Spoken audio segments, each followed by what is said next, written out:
It was the darkest part of one summer night in 1884 when Fanny Stevenson woke up to screams. Now, right off the bat, I want you to think about what kind of primal fear is stirred up in a person when they are ripped from the unconscious state of sleep by the sound of screaming. But they weren't the screams of a child, and once she gathered herself, she realized they weren't even the most horrifying of yells. They were subdued, not quite awake. They were the yells of her husband, Robert Louis Stevenson. He was having a nightmare. She grabbed him by the shoulder and shook him to break him out of his mental prisonscape, and after waking and realizing what had happened, he chastised her. "Why did you wake me?" he said. "I was having a beautiful nightmare." I'm Jameson Olson. You've tuned into another story time on Becoming the Main Character. Today we are plunging into the madness of one of the most popular horror novellas of all time, and indeed, as we'll later learn, this beautiful nightmare of Stevenson's played a key part in the story's development. This is the strange case of Dr. Jekyll and Mr. Hyde.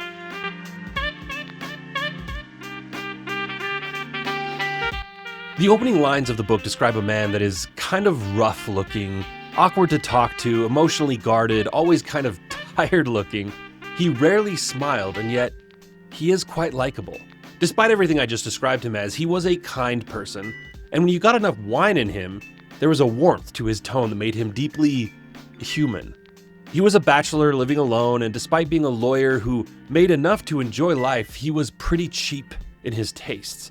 No, this is not Dr. Jekyll, it's not Mr. Hyde, it's not even our narrator. This is a type of character that I haven't discussed on the show before in literary terms. This somewhat poor-seeming soul is named Mr. Utterson, and he is our focalizer.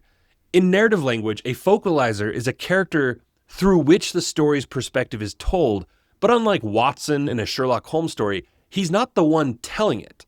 There is an omniscient narrator who is channeling the story through the focalizer's experiences. One admirable attribute of our man Utterson is his tolerance for the misdeeds of others.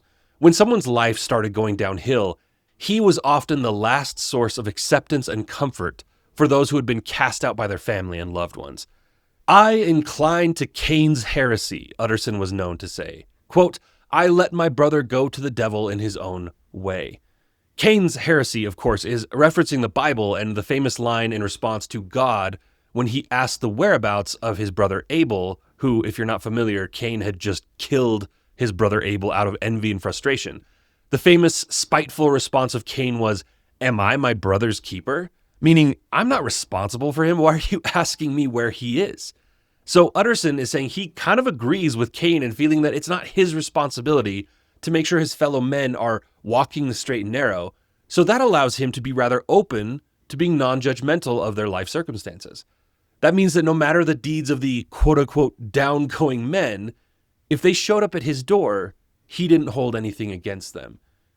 Now you have to consider the time and place this was written in for the significance of that to really set in about how Utterson's attitude stands out. This was Victorian England. Victorian society ran on reputation. Respectability was everything. You could ruin your life faster with a rumor than with an actual crime. Everyone was expected to look clean, act proper, and keep whatever darkness they carried locked behind the right manners. In a world built on performance, that kind of discretion from Utterson felt like mercy. Utterson was the last good friend a man could have before society decided he wasn't worth saving. So a man like Utterson, quiet, steady, unshocked by other people's mess, was a lifeline. He didn't pry, he didn't preach or flinch. If you slipped up, he helped you back to your feet and never brought it up again. Utterson had many friends, but one of the closest of those was a distant relative of his, a cousin, named Mr. Richard Enfield. We don't get any backstory on how they became close, but anyone around town could tell you that Utterson and Enfield would go for a walk together every Sunday, and that based on the attitudes of both walkers, it was the highlight of their week. They would roam around the streets of London with no real path, just taking in the city as they went. On one of these weekly jaunts, they took a turn into a neighborhood that they had not traveled together before. There was a street of homes that as a whole was very pleasant and inviting, but there was one building that stood out like a sore thumb. It was, quote, 2 stories high, showed no window, nothing but a door on the lower story, and a blind forehead of discolored wall on the upper, and bore in every feature the marks of prolonged and sordid negligence. The door, which was equipped with neither bell nor knocker, was blistered and disdained. Tramps slouched into the recess and struck matches on the panels. Children kept shop on the steps. The schoolboy had tried his knife on the moldings, and for close on a generation, no one had appeared to drive away these random visitors or to repair their ravages. I found myself admiring this clever use of description here. He could have just said it was an old and abandoned-looking building, but instead he talks about how the door had been defaced and worn for many years and no one had ever made an attempt to repair the damage. Both get the point across, but one just does it in a much more illustrative way. Utterson's cousin, Enfield, raised his cane pointing at that door and asked if Utterson had ever noticed that door, because to him, it will always be connected with a very strange story. Utterson smiled, appearing excited by the idea of a strange tale, and asked Enfield to share it. But his cousin seemed to shudder slightly as he began to recall the story. "Well, here's how it happened," said Mr. Enfield. "I was heading home from some corner of the city that might as well have been the end of the world around 3 in the morning on a black winter night. The streets were dead, nothing but rows of lamps and silence, block after block, every window dark, the whole place lit up like a parade route, but empty as a church at midnight. After a while, you start hearing your own footsteps echo and wishing a cop would show up just so you know the world's still there. Then, suddenly, I saw 2 figures. One was a short man walking fast down the street, and the other was a little girl, maybe 8 or 10, running hard from the side road. They met at the corner. And that's when it happened. The man just ran straight into her and kept going. He stepped over her like she wasn't even human, left her crying on the ground. I know it doesn't sound like much when I say it, but to see it, it was hellish. Something so evil in watching someone treat another as less than human. He wasn't like a man at all, more like some kind of walking machine, some damned juggernaut. I shouted, took off after him, grabbed him by the collar, and dragged him back to where people had already gathered around the girl. He didn't fight me. He stayed completely calm, but when he looked at me, it was so vile it made my skin break out in sweat." He continues to explain how when he brought the repulsive figure back to where the girl was, her family had already gathered around, as well as several neighbors and a doctor, or the Victorian slang term Enfield used here is sawbones. The girl wasn't actually injured much, but she was very frightened. But Enfield watched as everyone else there, from the girl's family to the doctor, were flinging hateful glances at Enfield's prisoner like they wanted to kill the grotesque little man, who, by the way, still wasn't struggling. He seemed to accept this detainment. Enfield said since killing him was out of the question, everyone kind of ganged up on him to threaten that they would do everything in their power to ruin his reputation, because remember, in Victorian England, living was less important than having a good reputation. They continued to hurl threats and insults at the man with passionate faces that screamed of hatred, and the creature just sat there and took it, with a kind of black, sneering coolness.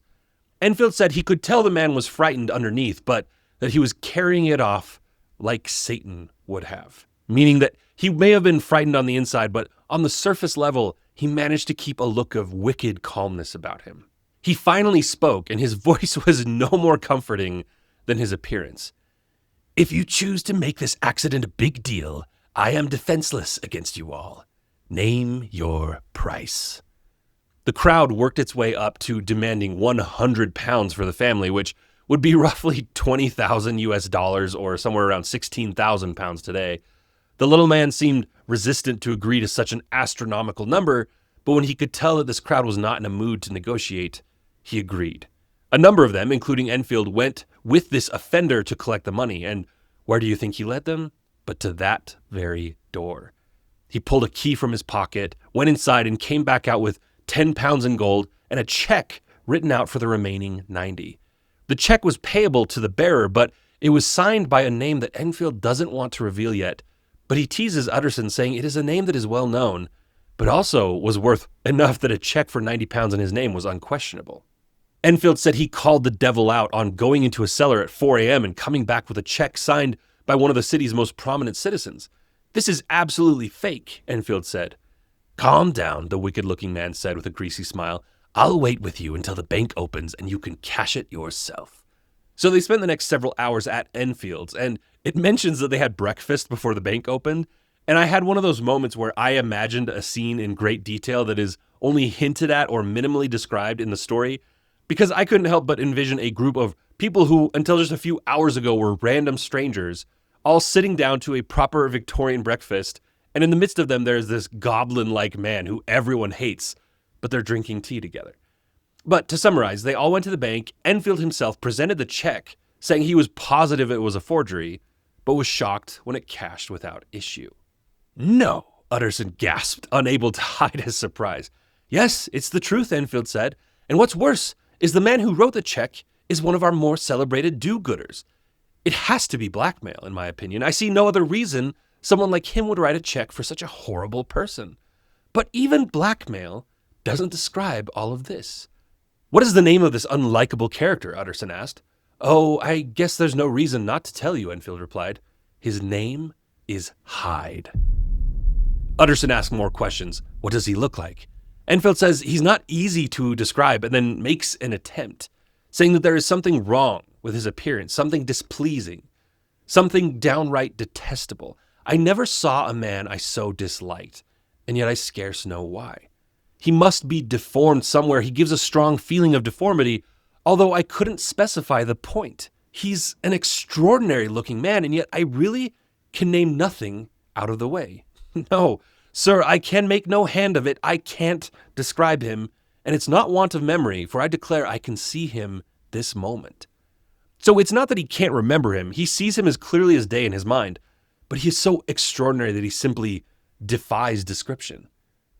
"You're sure he used a key to get into that door?" Utterson asked.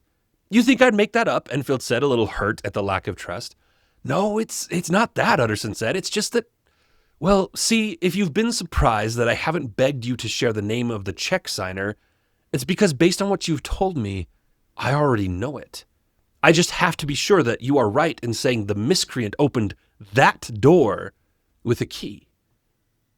"Not only does the man have a key," Enfield said, "but I've seen him use it more than just on that night, as recently as a week ago." Utterson, seemingly more secretive than curious, apologized for his insulting questions, and then extending his hand out to Enfield for a shake, said, "Let's agree to never speak of this again." Now, normally Utterson spent his Sunday evenings enjoying a nice meal and then reading a book until the nearby church bells rang out midnight. But this night, something was nagging at him. Ever since this talk with his cousin Enfield, he'd been focused on that name, Hyde. He didn't know the man, but he remembered the name. So after dinner, he went straight to his office, pulled out an envelope with a stack of papers inside it, and began to read. This was the will of Utterson's client and old friend, Dr. Henry Jekyll. He had remembered this will because the choices of his old friend had upset him as a lawyer and as someone with personal connection to the doctor. He thumbed the pages until he found the one that had the offending sentences. Quote, "In the case of the decease of Dr. Henry Jekyll, all his possessions were to pass into the hands of his friend and benefactor, Edward Hyde." He let out an annoyed sigh as he read the name. The next paragraph stated that even if Jekyll was not confirmed dead, but had gone missing for the period exceeding 3 months, all of his possessions should pass directly to the same Mr. Hyde, with no delay. This document had long been the lawyer's eyesore. From the time this will had been drawn up, it had been a burden to Utterson, not even knowing who this Hyde was or what he was like. But now that he knew something about him, the feeling was even worse. "I thought it was madness," he said to himself as he stuffed the papers back in the envelope.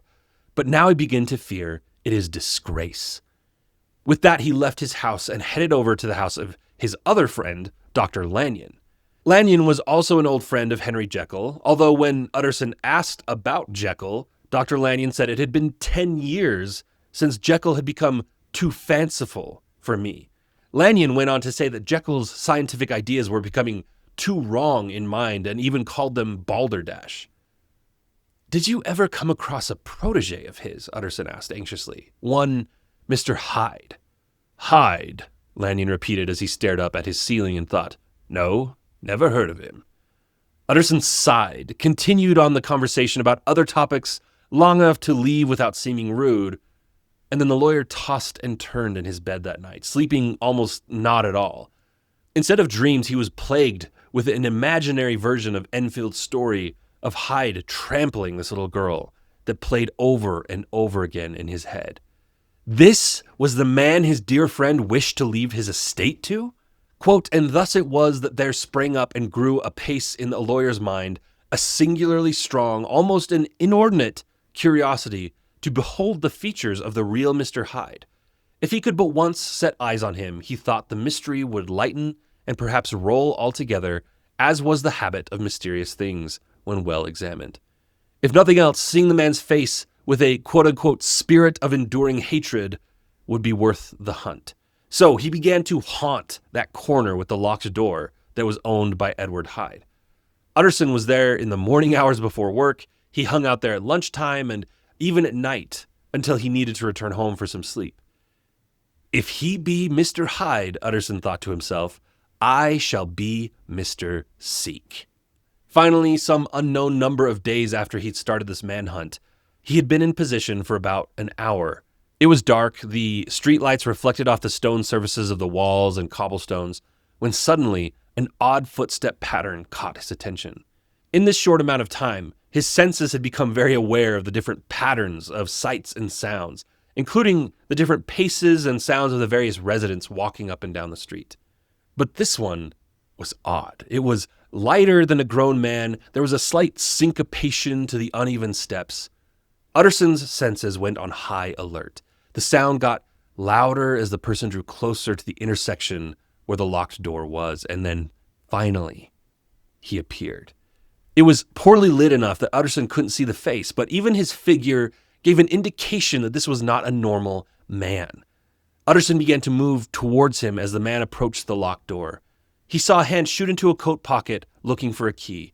And just as the key had entered the lock, but before the door opened, Utterson made his move. Touching the man on the shoulder and addressing him, Mr. Hyde, I think. The man recoiled at the touch, and there was a sharp hissing sound from his mouth.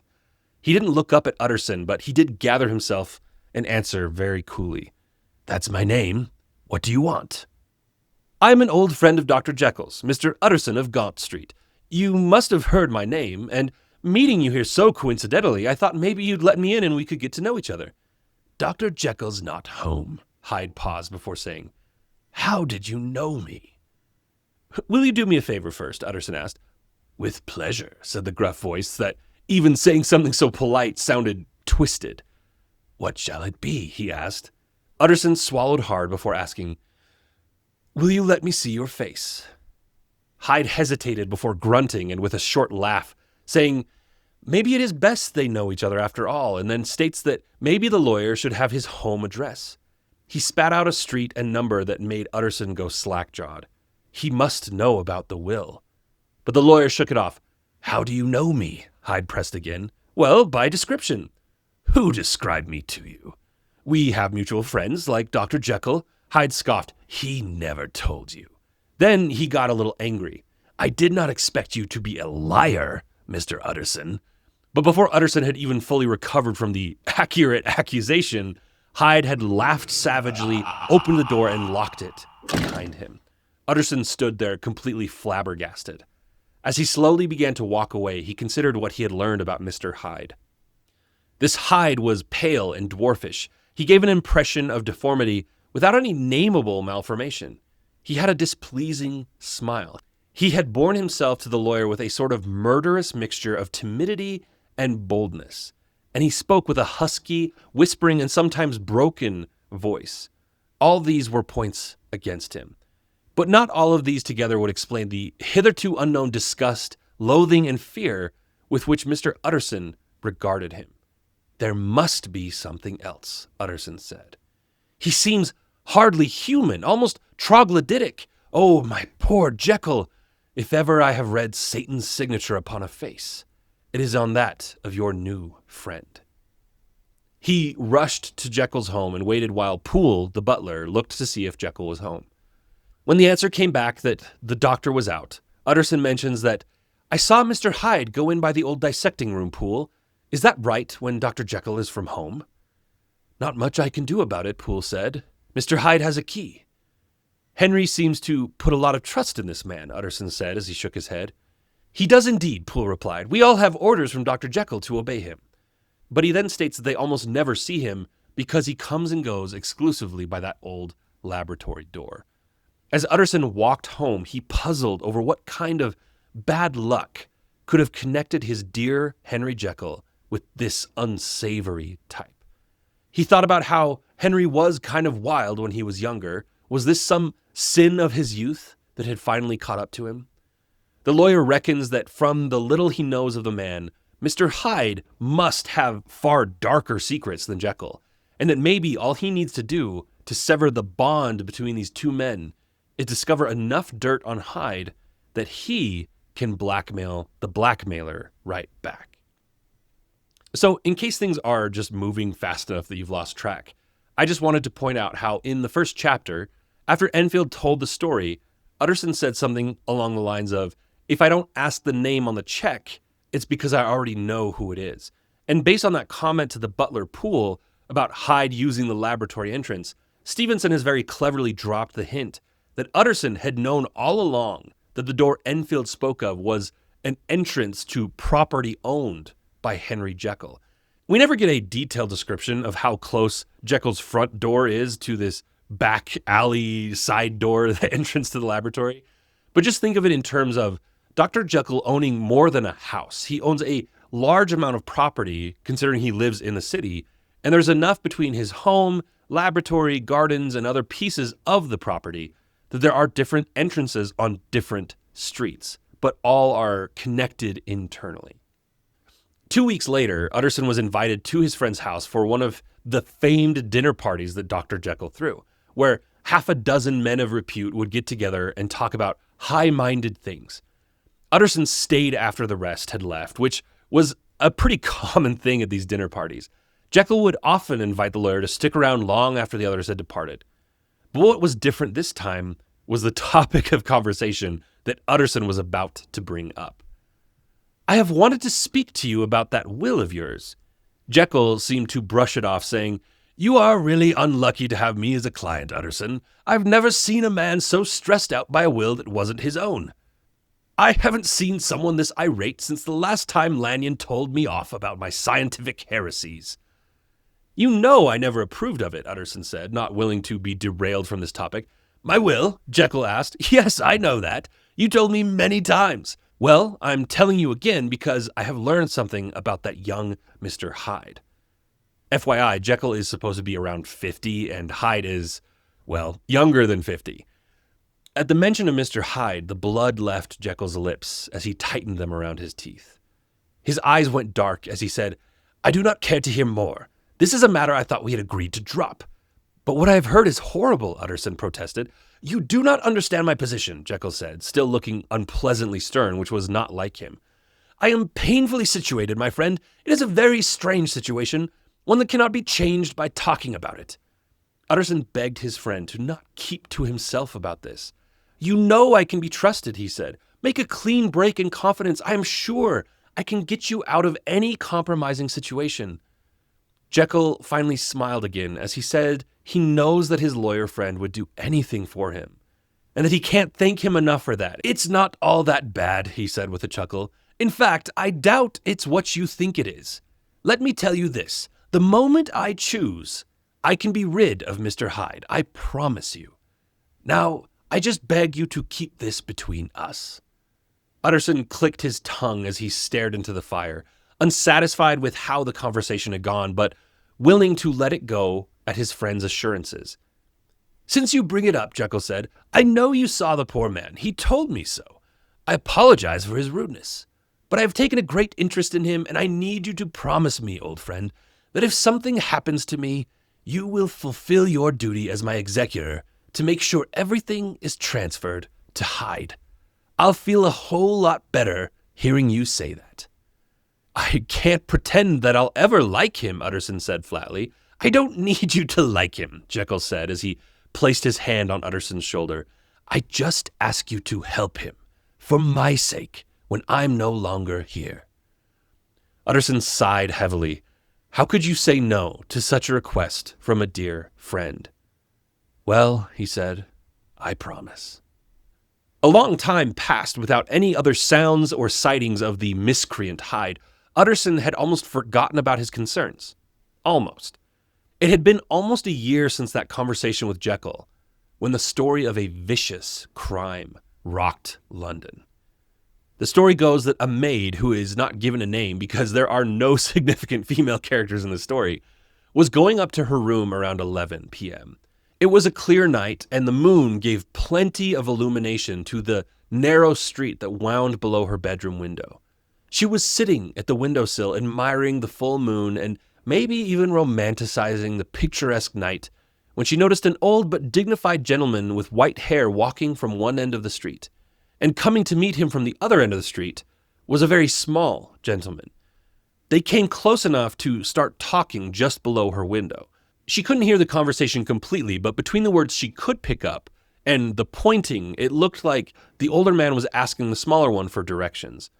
She looked back at the smaller man, and now that he was close enough, she could see that it was, in fact, the unlikable Mr. Hyde that had visited her master's home on occasion. She had always found him disagreeable.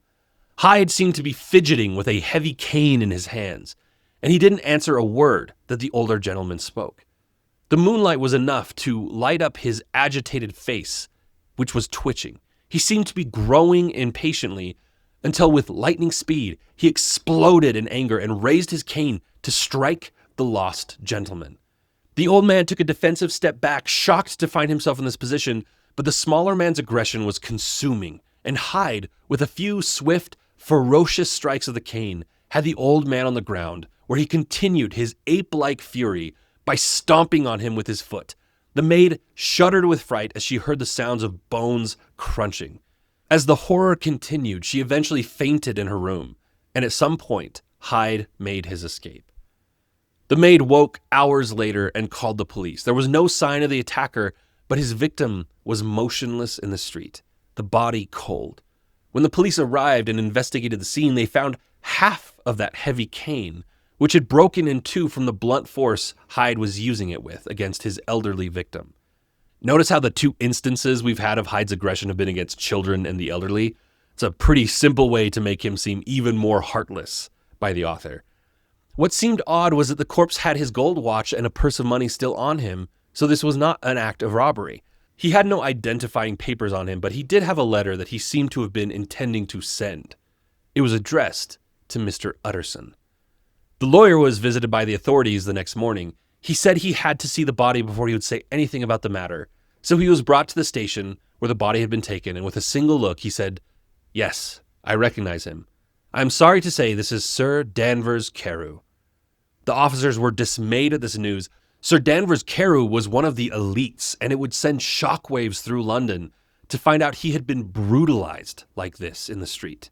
Utterson had been told that the maid recognized the attacker as a Mr. Hyde, but he didn't even need that to be convinced, because when he had been shown the evidence of the half cane, he recognized it immediately as a gift he had given to Henry Jekyll years ago. He told the officers he would take them to the man's home, and they rode together in a carriage to that dingy back door to the Jekyll estate where Hyde's quarters were. When he saw the door, he felt sick, thinking to himself that this is where the heir of the Jekyll fortune lives, set to inherit the sum that in today's money equals in the ballpark of 50 million US dollars. An old servant answered the door. She was sharp and cynical. She said her master was not at home. He had come by in the early hours of the morning, but had left just as quickly. When Utterson introduced the inspector from Scotland Yard who was with him, she almost smiled with hate, saying, "Is he in trouble? What has he done?" But they didn't fill her in on the details and just asked her to notify them somehow if her master returned, and then got her to let them search the apartment. The space was unexpectedly furnished well and had a tasteful collection of wine with silver dishes and cutlery. The art on the walls was quality. Henry must have gifted him all of this, Utterson thought, convinced that the animal Hyde was incapable of such choices himself. The space was, however, disheveled, as if someone had just been tearing through it looking for something. Clothes lay on the floor, books and other items were knocked about. Eventually, in their search, they found the butt end of a checkbook that had been tossed into the fireplace, and they found the other half of the murder weapon. From the butt end of the checkbook, they were able to identify Hyde's bank. A visit to the bank showed that a massive amount of money was sitting in Hyde's account, maybe the equivalent of $1 million today. And the inspector was satisfied. He thought all they had to do was wait at the bank for the deviant to come make a withdrawal. Because, keep in mind, back then you couldn't just go to a branch of a bank and take money out. There was no network of accounts across a brand like Chase or Wells Fargo. Your money was only known to one institution, so to take any out, you had to go to that physical location. But it turned out to not be as simple of a solution as they had thought. Whether he had just never shown up or had had the help of some accomplices, Hyde was not seen at that bank. In fact, he was not seen anywhere by anyone for some time. One fascinating little story about the lines between fiction and reality blurring is about how this story, paired with a real-life serial killer, created a panic in the very city the story takes place in. The year is 1888, just a couple years after this story was published, and the bodies of mutilated women were starting to be discovered in London's East End. The cops have nicknamed the killer Jack the Ripper. He seemed to be hunting women. And across town at the prestigious Lyceum Theater, the American actor Richard Mansfield had recently begun a run portraying a monstrous character in the adaptation of Robert Louis Stevenson's chilling novella, The Strange Case of Dr. Jekyll and Mr. Hyde. Mansfield's portrayal as Hyde was so convincing, so horrifying, that audiences weren't sure how he could portray such hateful anger as only an act. Audiences were stunned. Mansfield's performance was mesmerizing. He prowled the stage with reptilian grace. His laughter curdled into snarls. Critics raved that no actor had ever embodied evil with such credibility. And then the newspapers began printing headlines about the Ripper's latest victim. Night after night, theatergoers left the Lyceum to find the city in panic. Hyde murdered on stage, the Ripper murdered in the streets. The parallel was too much for some to bear, and so letters began pouring into the police suggesting that Richard Mansfield himself might be the killer. One anonymous note claimed that no ordinary man could portray such depravity unless he knew it firsthand. The police never really considered Mansfield as a suspect, but the public rumor mill was so ferocious that Mansfield had to shut down the production prematurely and even host a comedy benefit event to try and do reputation management. And that is a story of how, as ridiculous as it seems, a man who pretended to be a murderer did such a good job that there were those simple minds that were convinced he must be the same villain who was doing it in real life. As soon as his business with the police was over, Utterson went straight to Jekyll's house. Poole, the butler, admitted him and led him into a part of the estate he'd never been to. Because I haven't named this one specifically yet, but part of Jekyll's real estate was what used to be an actual school for surgeons, complete with plenty of space for lecture seating, as well as a surgical theater, plenty of space for tables and practical studies. So he was led through all this to an office that was finely furnished and had a view of the garden out of the barred windows. And that was when he saw his friend Henry Jekyll looking different. He was sick, almost deathly sick, in fact. He didn't stand up to greet Utterson. He didn't even smile at him. He just waved his hand to invite his friend over. Utterson was angry and wasted no time for pleasantries. "Carew is my client, but so are you. So I will ask you one time. Tell me you are not crazy enough to hide him from the police." Jekyll closed his eyes in a wince, and he shook his head back and forth, swearing to God that he will never set eyes upon the monster again. He vows to his friend that he is done with him. Hyde doesn't even want his help. He then says that Utterson doesn't know Hyde like he does, but assures the lawyer that Hyde will never bother anyone again. Utterson wasn't calmed by any of this, and all he could manage to say is that Jekyll seems pretty sure of this, and he can only hope he's right. Because if Hyde was caught and brought to trial, the name of Jekyll would surely be brought into the papers. Jekyll says he can't share how he knows so certainly, but guarantees that Hyde will not be seen again. He then confides in his friend in his official lawyer capacity, saying he's received a letter from Hyde, and he isn't sure if he should show it to the police, and he leaves it to Utterson's judgment. "Are you afraid it might lead to him being captured?" No, Jekyll said. I don't care what happens to him now. I'm done with him. I'm talking about how this could reflect on me. The letter was written in an odd, upright type of handwriting, and it was signed by Mr. Edward Hyde. It was short, and all it basically said was that his generous benefactor, Dr. Jekyll, didn't need to worry about his safety. He had a way of escaping without detection. He also admits that he has done a very poor job repaying the doctor for his 1,000 kindnesses. Utterson asked about the envelope, and Jekyll said he'd thrown it in the fire before thinking it through. But he said it had no postmark, so it had just been delivered by hand. I'll need some time to think about it, Utterson said. And now that his friend seemed to be more honest about his relationship with the unsavory character, Utterson pressed harder. He made you put that part in your will about your wealth going to him, didn't he? Jekyll inhaled as if to say something, but then shut his mouth and just nodded his head. I knew it, the lawyer said. He meant to murder you one day. How lucky that his choices have made him run away before he could pull it off. Well, I've learned my lesson, Jekyll said. On his way out, Utterson asked Poole about the hand-delivered note. Did he see what the messenger looked like? But the butler looked at him puzzled, saying no notes had been hand-delivered that day, just the papers and the mail. This troubled Utterson again.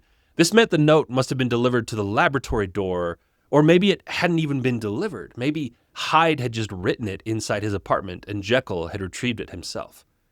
As he walked home in thought, the newsboys were running around selling their special editions of the evening papers with more details about the shocking murder of a member of Parliament. Utterson went straight to one of his employees, a shrewd man named Mr. Guest, who happened to be studied in the art of handwriting analysis. He gave the man the note from Hyde and asked him his thoughts. Mr. Guest marveled to be looking at the penmanship of a known murderer, and then as he was commenting that it was an odd hand, a servant came in and delivered a note to Utterson. Is that from Dr. Jekyll? Guest asked. Yes, Utterson said. It's just an invitation to dinner. May I see it? The man asked. Utterson looked at him quizzically, but handed him the invitation and watched as Mr. Guest put it up to the note, comparing the two. After some seconds, he handed the invitation back, saying, It is a very interesting autograph. Why were you comparing the two? Utterson asked, unable to contain his confusion. Well, sir, Guest said, it's because the two hands are in many ways identical, only differently sloped. How strange, Utterson uttered. Indeed, sir, his clerk replied. The lawyer then told Guest to not speak of the Hyde note to anyone, but once he was alone, he couldn't stop asking himself why on earth the respectable Dr. Henry Jekyll would forge a note on behalf of a degenerate murderer. The thought chilled his blood. The manhunt for Hyde was epic, one of the largest in the history of the city. A reward of thousands of pounds was placed to find the killer of Sir Danvers, but days and then weeks passed with no sign of him, and eventually the religious fervor that initially had possessed the city to root out this cancerous man was forgotten in the passing of time. With enough time, even Utterson's concern began to cool. It was almost as if the death of Sir Danvers was justified by the riddance of Mr. Hyde. Jekyll seemed to be doing better now that his mysterious benefactor was gone too. He became more social again, spent more time with friends, hosted more dinners and parties, and even though he'd always been a generous man, he seemed to be even more committed to using his money to help those in need. Utterson was so pleased to see his friend back to normal with that shadow gone from him. All of this happened in just a couple months. And then one cold January night, Jekyll had hosted one of his intimate dinner parties for only close friends. Utterson was there, and so was Dr. Lanyon, that third friend in the group that we haven't heard from since the first chapter. The night had felt like old times, with such goodwill between the three of them. But then, in less than a week, everything changed again. In the space of 4 days, Utterson tried to visit Jekyll 3 times and was turned away at the door every time. For the last few months, he'd seen Jekyll almost daily, so this was extremely weird behavior. Deprived of Jekyll's companionship, he decided to visit Lanyon on the next night. He was allowed in at Lanyon's house, but was shocked to find the extreme change in his friend, since less than 2 weeks ago, he'd seen him in fine shape. But Lanyon was on death's door. His skin was pale. He seemed to have aged a decade or more in 2 weeks. But it was the look in the man's eye that frightened the lawyer the most. It was the look of a man who held secret terrors in his mind. and was unable to speak them out loud. Utterson asked his friend how he was, and the response came back in a troubled voice, saying, "I am a doomed man. I've had a shock and will never recover. It is a question of weeks," he said with the confidence of a doctor. "Well, my life has been pleasant. I liked it. Yes, sir, I used to like it. I sometimes think if we knew all, we should be more glad to get away." Utterson interrupted this deathbed monologue to say that Jekyll was ill too and asked if Lanyon knew anything about it. Lanyon's pale face went from philosophical to scowling, and he said, "I wish to see or hear no more of Dr. Henry Jekyll. I am quite done with that person, and I beg that you will spare me having to talk about a man that is dead to me." Utterson was completely perplexed. His two closest friends in the world, who he had just spent a cheerful night with 10 days ago, were now either not letting him into their house, or they were on their deathbed saying he didn't want to talk about their other companion. He said something of this confusion out loud, mentioning how Jekyll won't even see him, and Lanyon sneered as he said that he wasn't surprised, and that one day maybe Utterson will learn all the details of what has happened, but he cannot tell him about it, and that if he has no other topic to discuss other than Jekyll, he wishes that his friend would kindly leave. The next morning, he sent a letter to Dr. Jekyll and was given a reply hours later. It was not a convincing reply. It was, quote, often very pathetically worded and sometimes darkly mysterious in drift. The quarrel with Lanyon was incurable. "I do not blame our old friend," Jekyll wrote, "but I share his view that we must never meet. I mean from henceforth to lead a life of extreme seclusion. You must not be surprised, nor must you doubt my friendship. If my door is often shut to you, you must suffer me to go my own dark way. I have brought on myself a punishment and a danger that I cannot name. If I am the chief of sinners, I am the chief of sufferers also. I could not think that this earth contained a place for sufferings and terrors so unmanning, and you can do but one thing, Utterson, to lighten this destiny, and that is to respect my silence." Utterson was annoyed at his friend, but also amazed at the dark, emo tone that this bright-eyed friend seemed to be taking with such prose as this. If I am the chief of sinners, I am the chief of sufferers also? What does that mean? Within 2 weeks, Lanyon was dead. Also being the executor of this friend's will, Utterson had the sad job of going through his affairs in his office, and among the documents he found a packet that was sealed up that said, "Private, for the hands of G.J. Utterson alone." And then in smaller writing, it said, if Utterson happened to die before this came into his hands, the packet was to be destroyed as well. Can you imagine how eerie it would be to get a package addressed to you, but then you read, "But if they're dead before they get this, destroy it"? I would suddenly feel significantly more in danger than I did before reading that. But he opened it to find another packet inside, saying not to be opened until the death or disappearance of Dr. Henry Jekyll. There was that word again. Disappearance. Just like the will, which had named Hyde the inheritor, it is not common language for a will to include a clause about the disappearance of the subject. Seeing it here again gave Utterson a sinking feeling. Now, most people, especially today, would just rip open the package, right? And let's not pretend Utterson wasn't tempted. It was only his professional integrity and his wish to honor his dead friend that allowed him to put the package in the darkest corner of his office safe where he couldn't get to it easily. The narrator even writes, quote, "It is one thing to mortify curiosity, another to conquer it." Or in other words, it's one thing to restrain your curiosity, but it's a different thing entirely to actually master it. Losing Lanyon only made Utterson more desirous to see his friend Henry Jekyll, but when he went to visit him one more time, Poole had unsettling news, saying the doctor had confined himself to the medical school portion of the estate, called the cabinet in the story. He even slept there. Poole rarely saw him himself, and when he did, his master's mind seemed troubled. So it continued, and Utterson slowly began to check in on his once close friend less and less frequently. Sometime later, it was a beautiful Sunday morning, and if you remember from the first chapter of the book, Sunday mornings were when Utterson and his distant cousin, Mr. Enfield, went for their strolls around town. This week, they happened to walk past the laboratory door where the story from Enfield had started the whole investigation into Edward Hyde. Enfield said, "Well, that story's at an end at least. We will never see Mr. Hyde again." Utterson chimed in, "Did I ever tell you I saw him once and shared your same feeling of repulsion?" Enfield laughed, saying he doesn't see how anyone could see that face and not share the feeling of displeasure.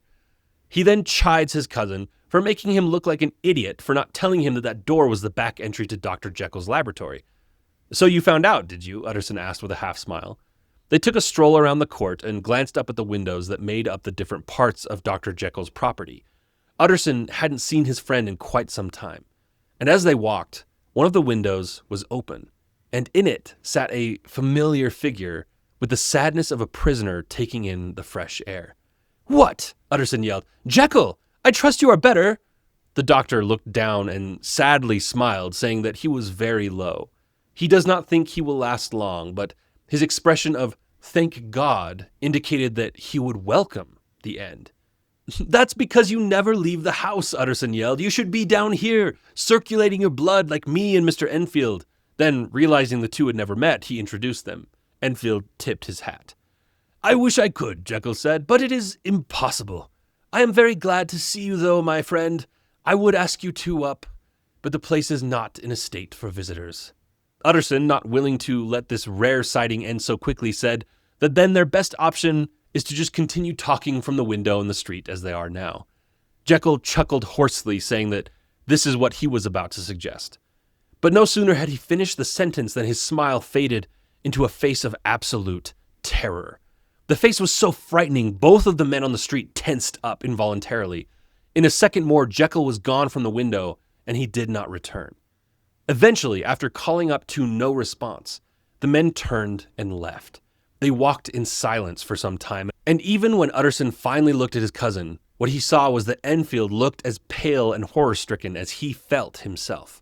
"God forgive us," Utterson muttered. Enfield couldn't even speak. He just nodded his head seriously and continued to walk in silence. One evening, not too much further into the future, Utterson had just sat down to dinner when Poole, Jekyll's butler, showed up at his door. "Mr. Utterson," he said, "there is something wrong."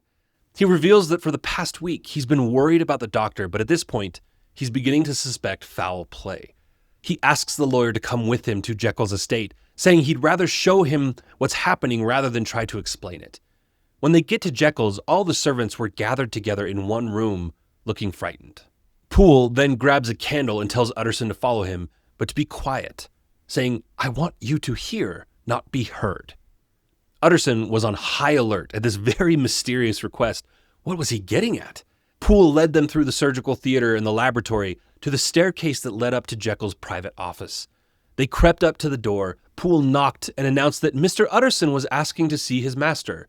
As he said this, he gestured for Utterson to listen very closely. "Tell him I can't see anyone," the voice said annoyedly. "Very good, sir," Poole said, and then without another word, he led Jekyll's friend back to the kitchen far enough away that they could talk. "Was that my master's voice?" he asked. "Well, it did seem much changed." "Changed?" Poole scoffed. "I should think so. 20 years in this house. I think I know when the voice I've come to know is not the one I heard coming from his office. Someone is in there, but who and why and what has happened to Dr. Jekyll?" He then explains what happened over the past week. Whoever was in the cabinet had been locked away, only issuing orders through written notes and having his meals delivered to the door so that he could sneak them in when nobody was watching. Although it was odd behavior, it wasn't that far out of the realm of possibility, since Jekyll could sometimes become obsessed with some project.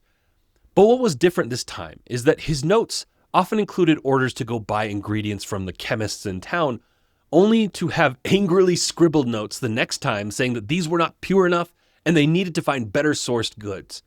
Poole even showed one of the notes to Utterson, who read in Jekyll's hand, explaining to the shop owners that whatever ingredient it was they were collecting was not high enough standard, and that he had purchased a quantity of a better batch sometime before, and he begged the chemist to search very carefully for any more of that same batch.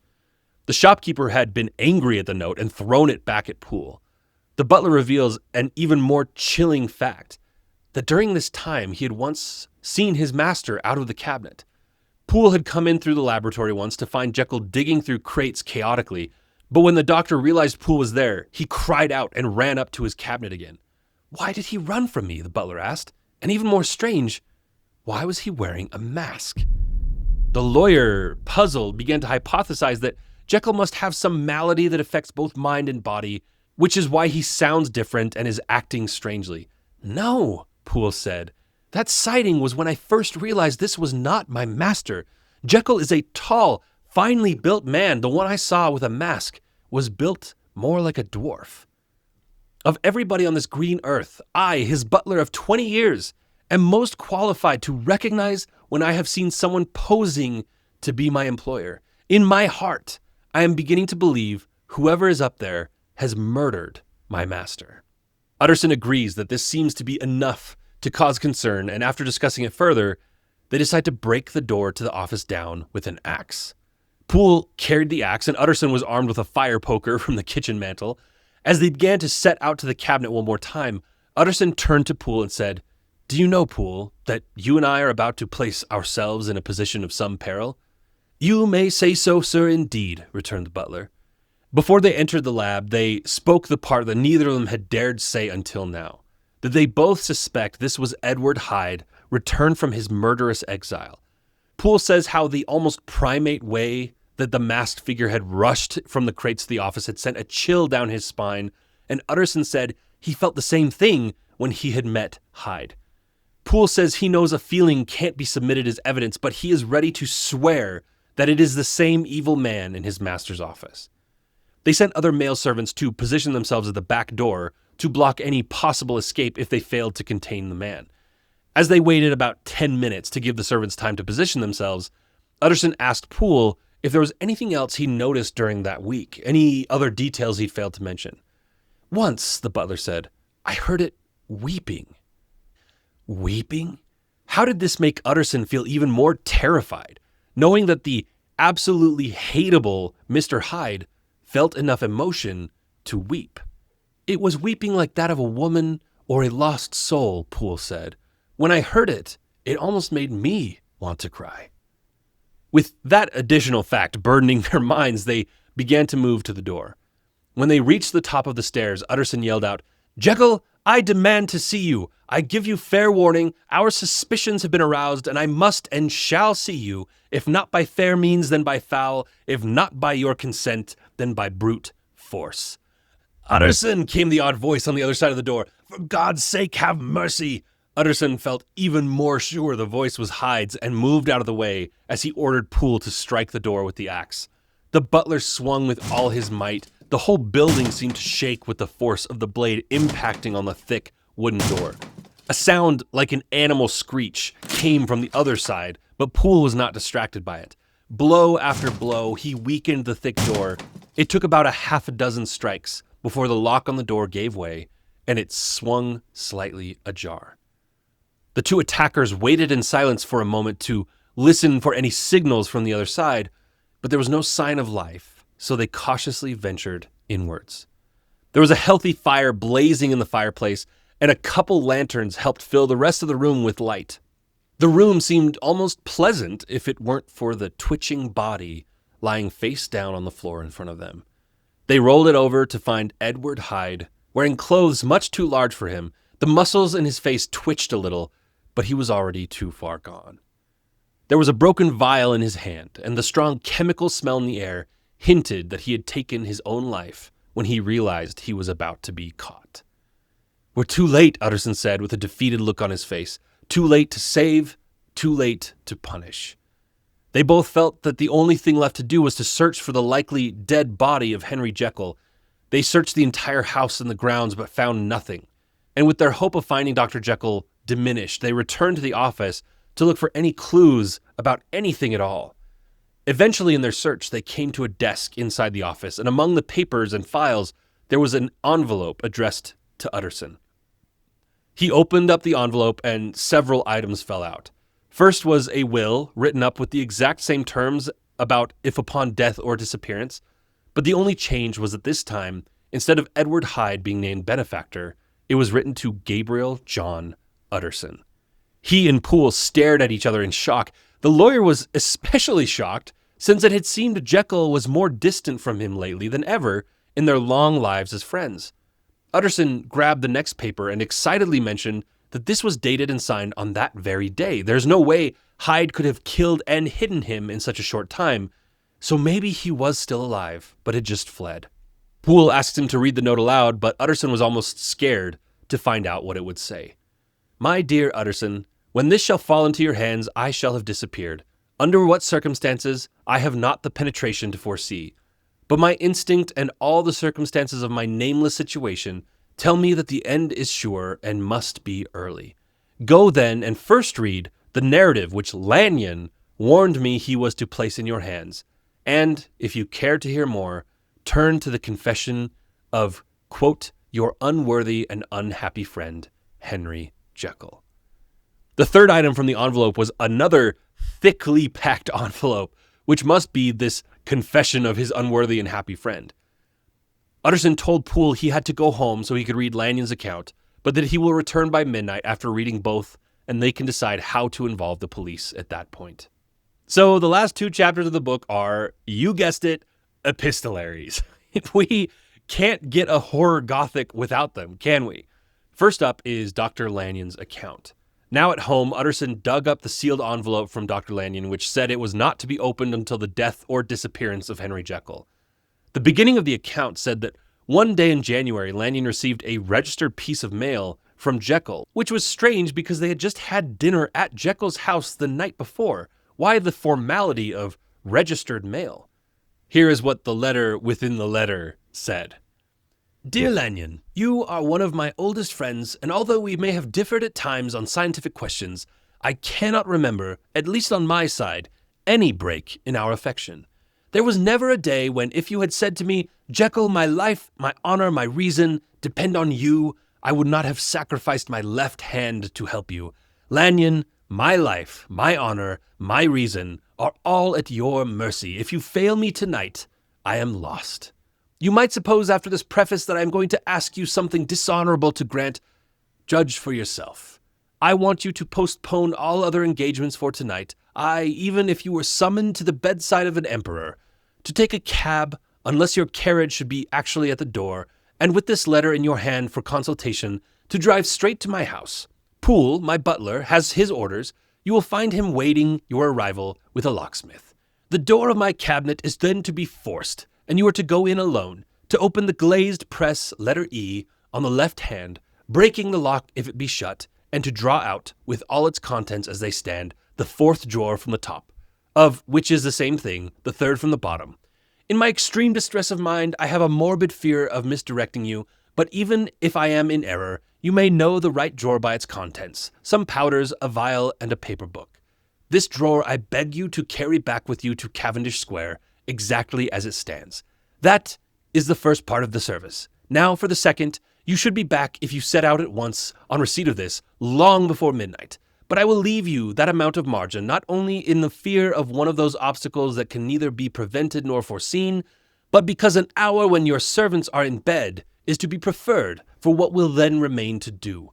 At midnight, then, I have to ask you to be alone in your consulting room, to admit with your own hand into the house a man who will present himself in my name, and to place in his hands the drawer that you will have brought with you from my cabinet. Then you will have played your part and earned my gratitude completely. 5 minutes afterwards, if you insist upon an explanation, you will have understood that these arrangements are of capital importance, and that by the neglect of one of them, fantastic as they must appear, you might have charged your conscience with my death or the shipwreck of my reason. Confident as I am that you will not trifle with this appeal, my heart sinks and my hand trembles at the bare thought of such a possibility. Think of me at this hour in a strange place, laboring under a blackness of distress that no fancy can exaggerate, and yet well aware that if you but punctually serve me, my troubles will roll away like a story that is told. Serve me, my dear Lanyon, and save your friend, H.J. So I know that was a lot, but he laid on the emotional manipulation pretty thick here. I mean, that line of, there was never a day if you had said to me, my life, my honor, my reason depend on you, I would not have sacrificed my left hand. Oh, and by the way, my life, my honor, my reason are all at your mercy. If your friend said that to you, wouldn't you feel like the biggest jerk saying no? Returning to Lanyon's narrative, he says that after reading this, He was sure that Jekyll had lost his mind. But since he still couldn't prove it clinically, he felt bound to perform this favor. So he went to Jekyll's house immediately. Poole was there, ready to receive him, having been sent his own piece of registered mail, saying that he should expect Lanyon and a locksmith. It took the locksmith 2 hours to get the door open, but once in, Lanyon retrieved the drawer he'd been instructed to collect and went home. When he was home, he looked at the contents of the drawer. There were the vials and the ingredients that gave off strong odors, and there was the ledger book. It wasn't tracking money, but there were dates going back several years. The most recent date was almost a year previous. And very rarely, the date would have an additional note next to it, like the word double or total failure. He recalled the letter from Jekyll claiming that the retrieval of these contents were a matter of his honor. How could it be so, he thought. But he didn't have very long until the visitor that Lanyon had been told to expect arrived. The doctor had an old revolver in his pocket, just in case. And when the knocker sounded on the door, he opened it to find a small man crouched against the pillar of his entryway. "Are you come from Dr. Jekyll?" Lanyon asked. The small man grunted, "Yes," and with a glance back at the street, the visitor almost pushed his way past Lanyon to get inside. Before shutting the door, Lanyon looked out on the street and saw there was a policeman walking not too far away. Now, in the light of his home, Lanyon really saw the figure. It's the same description that we've heard every time Hyde shows up, but the difference is in the attitude. There was more anxiety in the man, a muscular tension through his entire body. Lanyon describes him as being dressed in too large and too fine of clothes for his nature. The cuffs of the pants were rolled up to keep them from dragging underfoot, and the coat and shirt hung loosely off of his narrow shoulders. The man gazed at him with an animal leer, his chest rising with hasty breaths. "Have you got it?" the little man asked abruptly. "Have you got it?" he repeated before Lanyon even had a chance to respond. Hyde reached out a hand and grabbed Lanyon's arm, but the doctor was quick to yank himself free. Lanyon feigned politeness, which is the Victorian way, and said they have not even had the pleasure of making each other's acquaintances yet, and invited his guest to be seated. Hyde attempted to correct his behavior and said, "I beg your pardon, Dr. Lanyon. My impatience has shown its heels to my politeness. But I come here on an urgent piece of business for your colleague, Dr. Jekyll. I understand there is a drawer." He trailed off, and Lanyon watched as the visitor seemed to be near mounting into some sort of hysteria. So the doctor hastily pointed to the drawer behind him, saying that there it was, and Hyde pounced towards it. Lanyon could hear the man's teeth grinding as he pulled the sheet off the drawer and saw the contents were what he had been hoping to find. He began mixing ingredients together, a bit of this liquid, a little of that powder. He created a mixture that was brightly colored with fumes and vapors coming off of it. Smiling at the concoction, Hyde set the glass on the desk and turned to Lanyon, saying, "And now, to settle what remains, will you be wise? Will you be guided? Will you suffer me to take this glass in my own hand and go forth from your house without further parley? Or has the greed of curiosity too much command of you? Think before you answer, for it shall be done as you decide. To either be left as you were before, neither richer nor wiser, or, if you shall so prefer to choose, a new province of knowledge and new avenues to fame and power shall be laid open to you, here in this room, upon the instant, and your sight shall be blasted by a prodigy to stagger the unbelief of Satan." Now that's quite a lot. That's a lot of temptation to avoid. Can you imagine basically being told, either you let me go with no explanation and nothing will change for you, or you will learn the truth, which will give you such a staggering new view of the world, it will change how you see things forever. In other words, will you let me take this without having to explain anything about what has happened tonight, or will you, as the letter from Dr. Jekyll promised, demand the story that you may regret hearing? Lanyon, trying to look more calm than he felt inside, said that he had gone too far in this effort of inexplicable services to not learn what it was for. "Very well, Lanyon," Hyde said. "Remember your vows. What you are about to see is private under the seal of your profession. And now you, of all people, the man who denied the virtue of transcendental medicine, behold." Hyde grabbed the glass and drank it in one gulp. The small man clutched at his throat. He staggered, clung to the table's edge as his knees buckled. His eyes bulged. Lanyon, horrified, watched frozen in place as the man began to change in front of him. His face became black and the features seemed to melt and alter, and the next moment, quote, I had sprung up to my feet and leapt back against the wall, my arms raised to shield me from that prodigy, my mind submerged in terror. Lanyon began to scream in horror over and over until the alterations in the man seemed to stop. But now, in front of him, pale, sickly, and hunched over, stood Dr. Henry Jekyll. Lanyon closes his account saying that over the next hour, they talked about Jekyll's abominable sin, but Lanyon won't even write it down. It offends him too much. Even as he writes this, he knows his life is shaken by a deadly terror and he can sense that he will not live to recover from the shock. Even as Jekyll's eyes filled with remorseful tears telling his tragic story, Lanyon could not hear it without being completely filled with horror. His letter to Utterson ends saying, the creature who crept into my house that night was, on Jekyll's own confession, known by the name of Hyde and hunted for in every corner of the land as the murderer of Carew.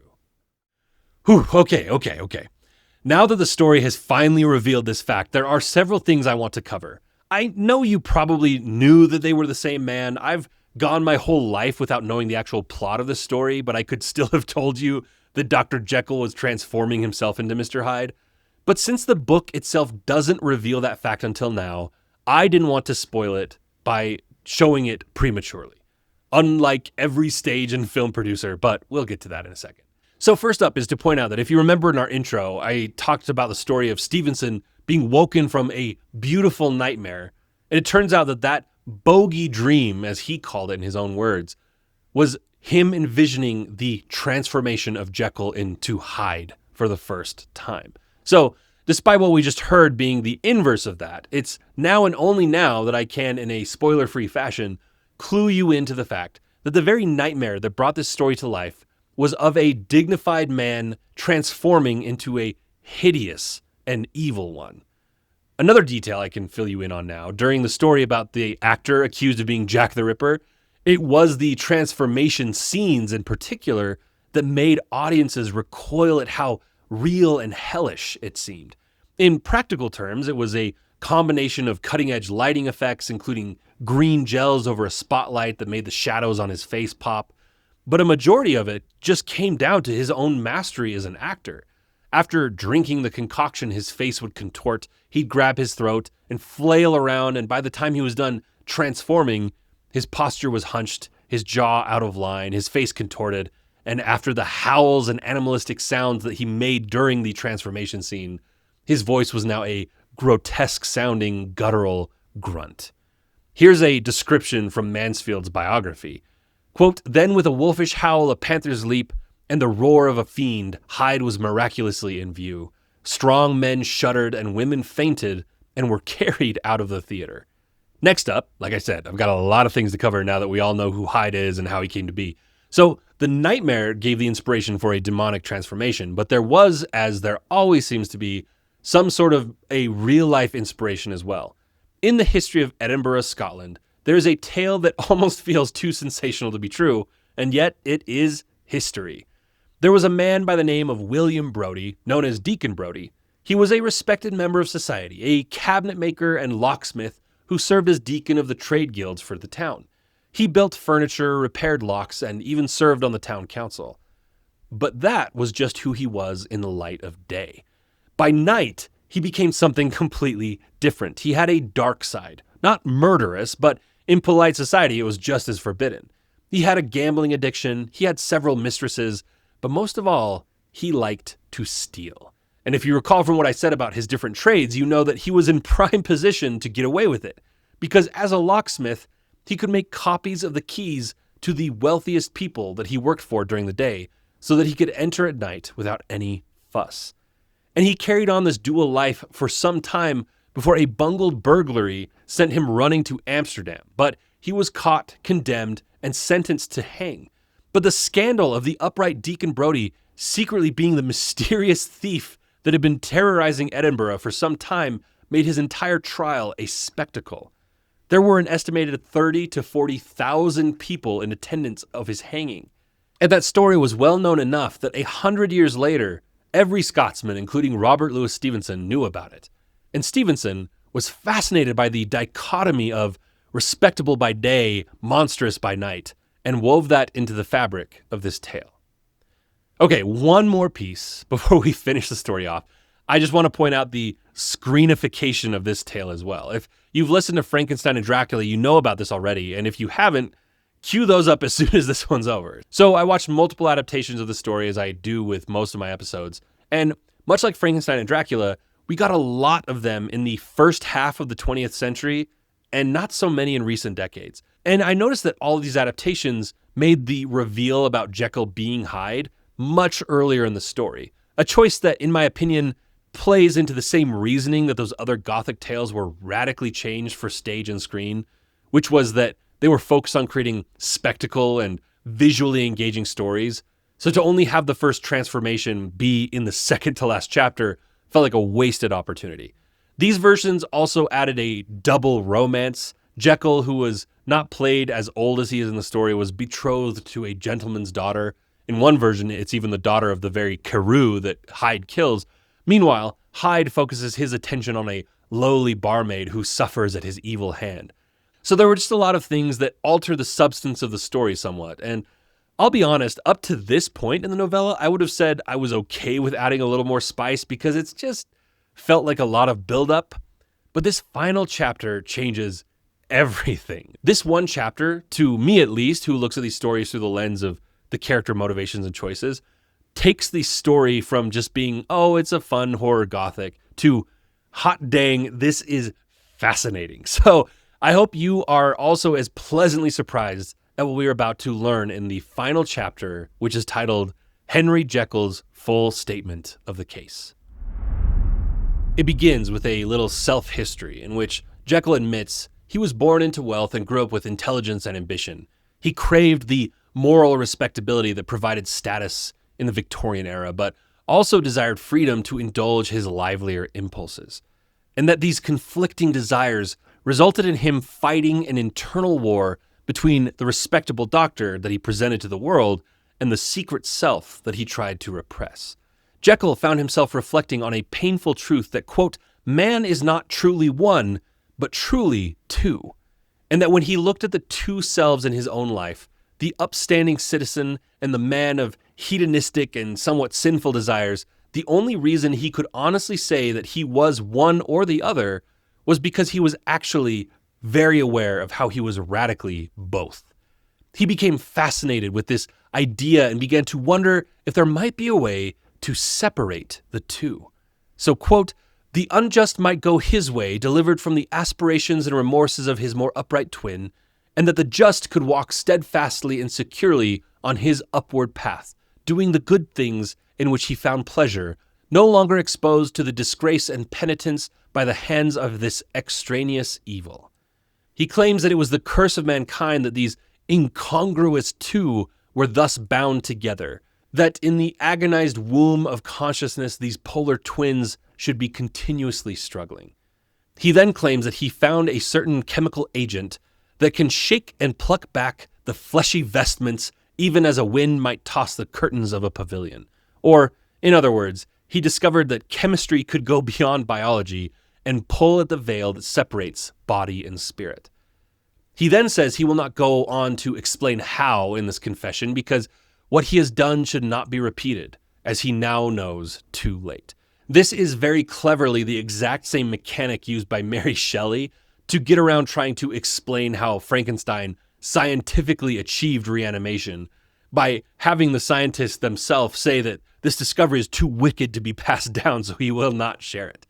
But he claims he created a compound that could dethrone the natural order of his body and create a second countenance that, although strange looking, was not foreign to him because it was an expression of the lower parts of his soul. So very clearly Stevenson decided to make Hyde not some completely different character, but he is rather the physical manifestation of the wicked parts of Dr. Jekyll.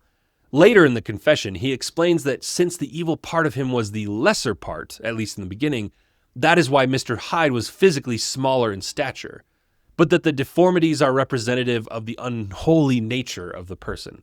So basically, everyone who met Hyde in the story talked about how even though there wasn't a distinguishing characteristic of deformity, he just gave the feeling of being a deformed person, which was because he was the manifestation of evil.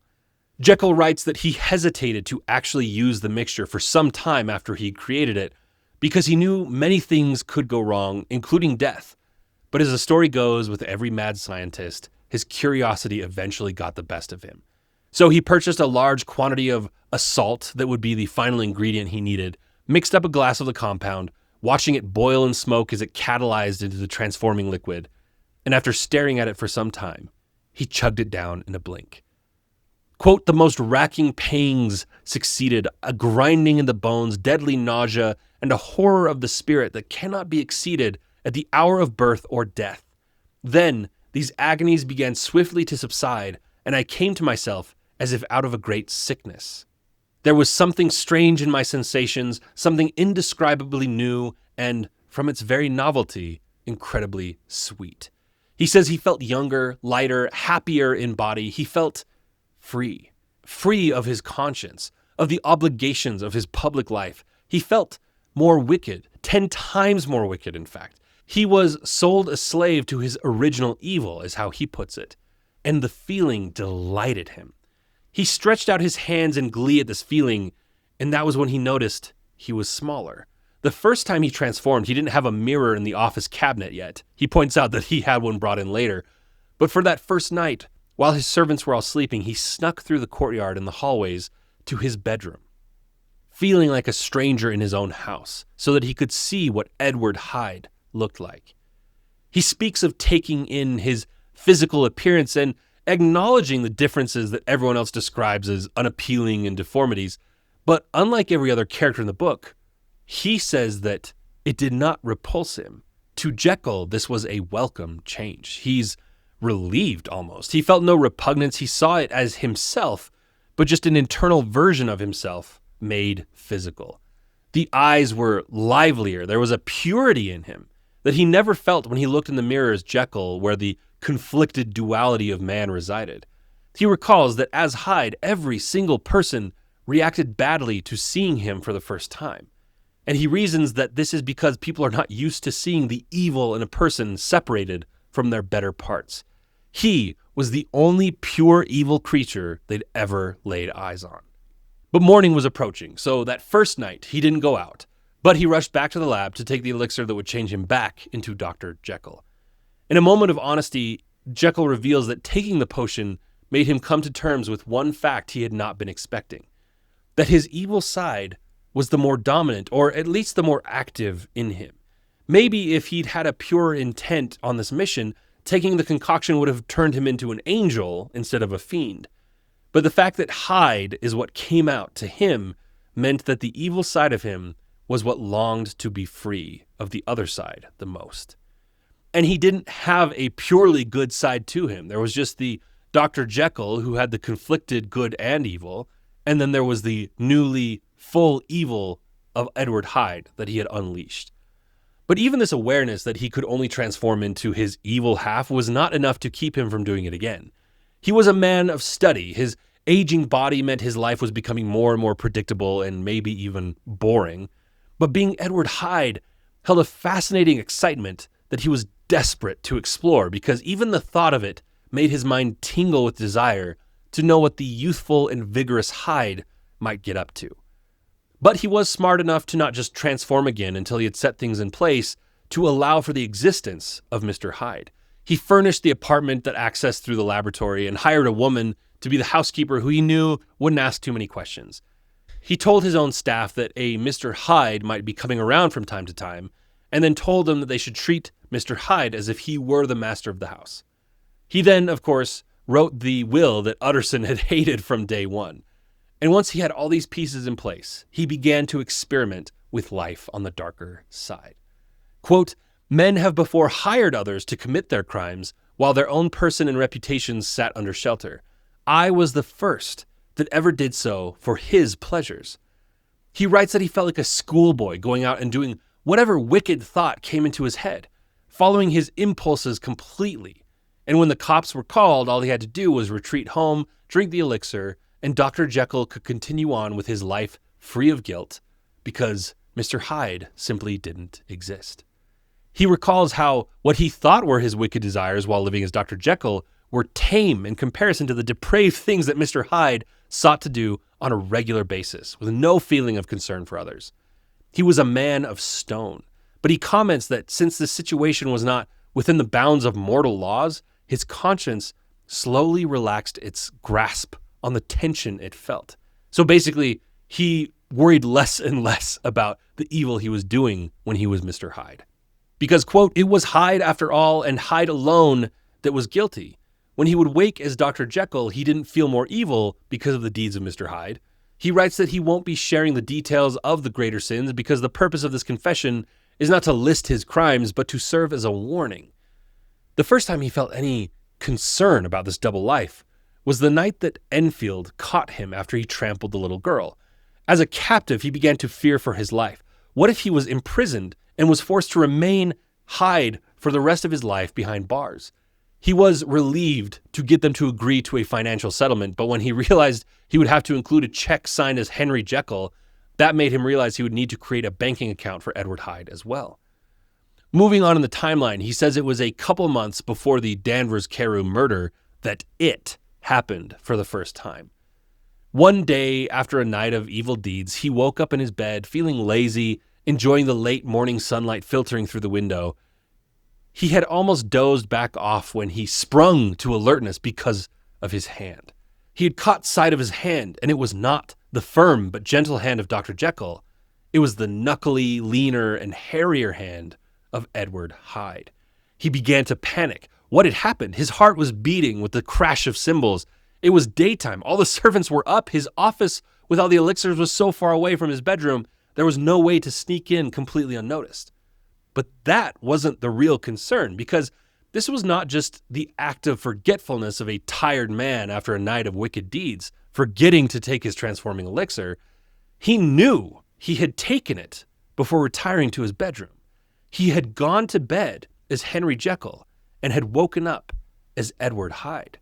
But how? He did sneak down and change into Jekyll without causing much of a fuss, but the rest of that day he didn't eat, and he struggled to do anything because he was frightened about what this meant. How was he autonomously changing? His best guess was that now that the wicked part of him, which had been repressed and malnourished for so long, was now stronger and had more experience and will of its own. He realized if he wasn't careful, the full balance of his nature may one day be overthrown. The drug didn't always work either. Once in a while, he'd even had to take a double dose. If you remember that ledger book that Lanyon talked about, yep, it was Logging Transformations. Quote, I was slowly losing hold of my original and better self and becoming slowly incorporated with my second and worse. The two versions of himself shared memory, meaning he didn't wake up as Jekyll wondering what Hyde had been up to. He knew.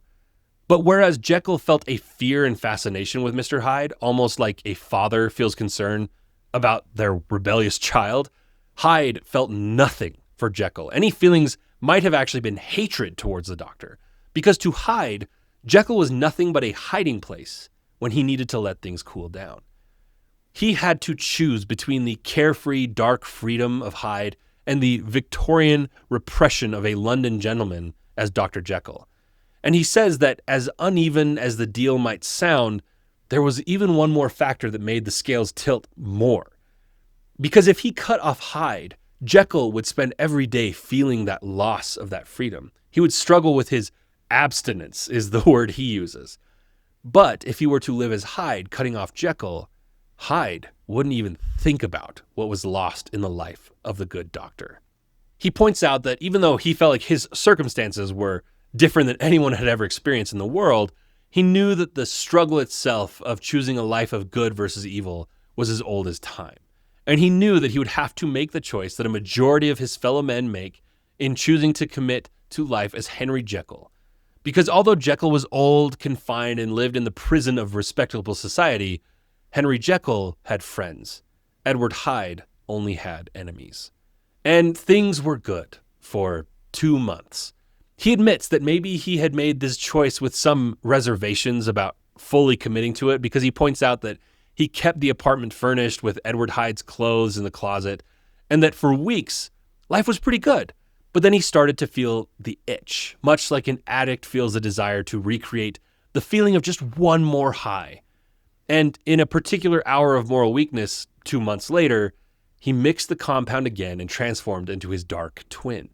He even compares himself to a drunkard, saying that the same way a drunk fails to grasp the real hazard of his habit, so did Jekyll fail to grasp just how morally blind Edward Hyde was. He had studied his evil self intellectually, not emotionally, and he didn't realize just how incapable of conscience and restraint the demon was. Quote, "My devil had been locked away for too long, and when I set him free, he came out roaring. Even as I drank the potion, I could feel a wild hunger for wrongdoing rising in me, stronger than ever before. That must be what drove the storm inside me as I listened to poor Carews' polite words. I swear before God, no sane man would have done what I did for such a trivial reason. But I had torn away every instinct that keeps a man steady when temptation calls. And for me, by then, to be tempted at all was to fail completely." He recalls how the first strike with the cane woke a spirit of hell inside of him that raged with glee. Then he mauled the body over and over again, feeling delight with every hit. It was only when fatigue began to set in that he felt terror, knowing that this action would make Hyde not just a deviant, but a wanted man. So he ran away, desperate to change back to Dr. Jekyll, but unable to deny that he also felt the most satisfied he'd ever felt. My lust of evil gratified and stimulated, my love of life screwed to the topmost peg. But even as he mixed the potion to turn back into Jekyll, his human alibi, he was singing a song with all the uncontrollable joy that he felt. And he even recalls sarcastically toasting to the health of the dead man as he drank the mixture. He hadn't even finished his transformation into Jekyll before he was on his knees crying with guilt, clasping his hands to God, asking for forgiveness. He saw his life unfold from the time he was a child and was horrified to see how he had ended up in this state. Jekyll spent so much time on the floor in pain and remorse that when he came out of it, the only good thing was that it set his resolve that Hyde could never be let out again. He put all of the ingredients used for transformation into a cabinet in a room, locked the door, and broke the key, feeling like this was the beginning of a new phase for him. He then reminds Utterson of how those next months he had been more friendly, more generous, and more committed to helping others. This was his attempt to relieve his heavy conscience. But even those daily actions of kindness slowly began to wear away in occupying his mind. And slowly, he began to feel the festering inside of him again. Whether it was better or worse, this time it was not the desire to take the potion and become Hyde, but it was the wicked half of his incongruous self as Dr. Jekyll that wanted to have more influence in his daily actions. He began to sin again, but in smaller, less noticeable ways, not as Hyde, but as himself. And he wrote that, quote, "But every indulgence fills its cup, and that brief relapse was enough to tip the balance of my soul. I didn't realize how dangerous it was. It felt natural, almost comforting, like slipping back into an old habit. It was a bright, cold January day. Puddles on the path, birds chirping in Regent's Park. I sat in the sun, feeling my darker nature stir lazily inside of me, while my better self dozed, promising to repent later. I told myself I was no worse than other men, maybe even better, and smiled at the thought. Then it struck.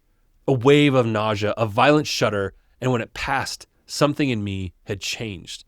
My fear was gone, my conscience dissolved. I looked down and saw my clothes hanging loose on smaller limbs, my hands rough, hairy, inhuman. In an instant, I was Hyde again. Just moments before, I had been respected, comfortable, awaiting for dinner, and now I was a hunted criminal, homeless, despised, and doomed to the gallows. Hyde was back. He was no longer the man of status with the respect of the community, but he was a hunted man, a man whose neck the gallows called for. He ran to hide from the public eye and was horrified at the memory of the smashed key to the room where all of his ingredients were stowed. He snuck his way to a part of the city far enough away that the face and name of Hyde may not be as top of mind, and took action. Hyde was consumed by rage, trembling with the urge to kill, desperate to make someone suffer. But that didn't make him without cunning, because with immense effort, he forced his fury under control and then calmly wrote 2 crucial letters, one to Dr. Lanyon and one to Poole, making sure they were sent by registered post so he knew they'd actually been delivered. After that, he spent the whole day hidden by the fire in a private room, biting his nails, eating alone, and terrifying the waiter who dared to serve him. When night finally fell, he climbed into a closed cab and rode aimlessly through the dark streets of London, hunted and haunted by his own fear. Quote, he, I say, because I cannot say I, that child of hell had nothing human, nothing lived in him but fear and hatred. Jekyll then shares the same events that Dr. Lanyon wrote about in his letter, but he didn't share the emotional parts of Lanyon's tale because he says once he had drunk the mixture, he was partly in a dream state until he got home, where he crashed onto the bed and slept. But when he woke, he was headed to his breakfast when, in the courtyard, he transformed again. He had just enough time to lock himself in his office with his ingredients before Hyde was fully back. He took another potion. He had to use double this time, and the period as Dr. Jekyll lasted only 6 hours. At that moment, Dr. Henry Jekyll was nothing but a costume that Edward Hyde would wear for short periods of time. He would randomly transform into Hyde at any time of day. If he ever slept, he always woke as Hyde. He writes that he became, quote, a creature eaten up and emptied by fever, languidly weak both in body and mind, and solely occupied by one thought, the horror of the other self. And if you're wondering why Hyde was always so willing to take the mixture to turn back into Jekyll as much as he hated him, it was his fear of death. The thought that he would eventually be caught and hung for his crimes was the only thing that made him willing to, quote, commit temporary suicide to turn back into the old man that he resented so much. He also hated the feelings of resentment that he knew Jekyll held for him, which is why, while locked up in the cabinet, before transforming back into Jekyll, he would do things to mess with the doctor, writing obscenities in his books, burning letters, tearing up the portrait of his father. Jekyll writes that if it wasn't for Hyde's terror of dying, he would have destroyed us both long ago just to drag me down with him. But his will to live is astonishing. I'll admit this much. Though I feel sick and cold just thinking of him, when I remember how desperate and dependent he became, how terrified he was that I might end his life by taking my own, I can't help but feel a kind of pity for him. At this point in his confession, he knows that the end is close and states that trying to describe his torments in more detail is useless because nobody has felt the terrors he feels. He writes that his only remaining hope faded when his initial supply of the salt was running low and that the subsequent amounts brought to him by Poole were different in some way that made the compound useless. He writes that Poole will tell you he had been sent to ransack London for the ingredient, but none of them worked.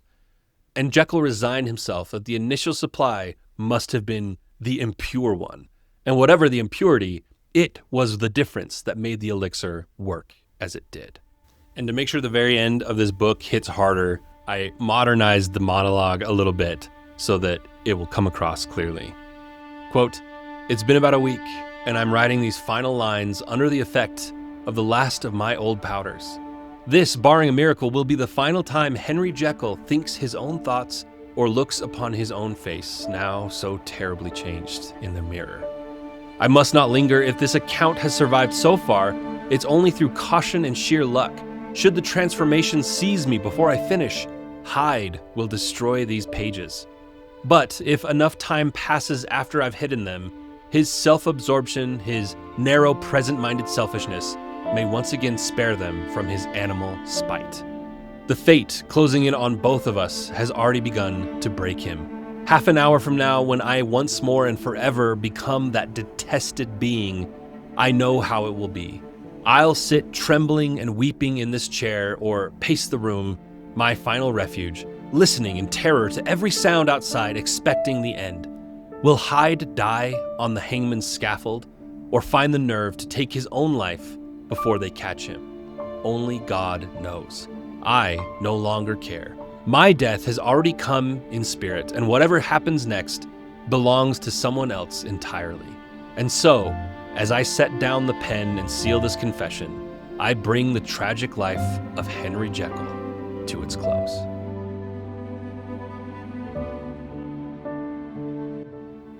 Well, the truth came out, didn't it? And I at least wasn't expecting the truth to take the shape that it did. Before we continue, if you are enjoying the show and haven't given it 5 stars or subscribed yet, please take 30 seconds to do so now. It's the easiest and freest way for you to support the show. But before we tackle the takeaway from this dark and twisted novella, I wanted to dive a little bit more into setting up the context about the time in which it was written. I know we've talked a little bit about Victorian England, but this was maybe the most repressive in the history of the world. And before you come at me, I'm not saying that this was the harshest form of repression that ever has happened to anyone in the history of the world. I'm saying that I think it may have been the time when the people who lived at the top of the food chain, who were supposed to be living the best in the world, were still living very miserable lives because of how much social pressure there was to everything you did.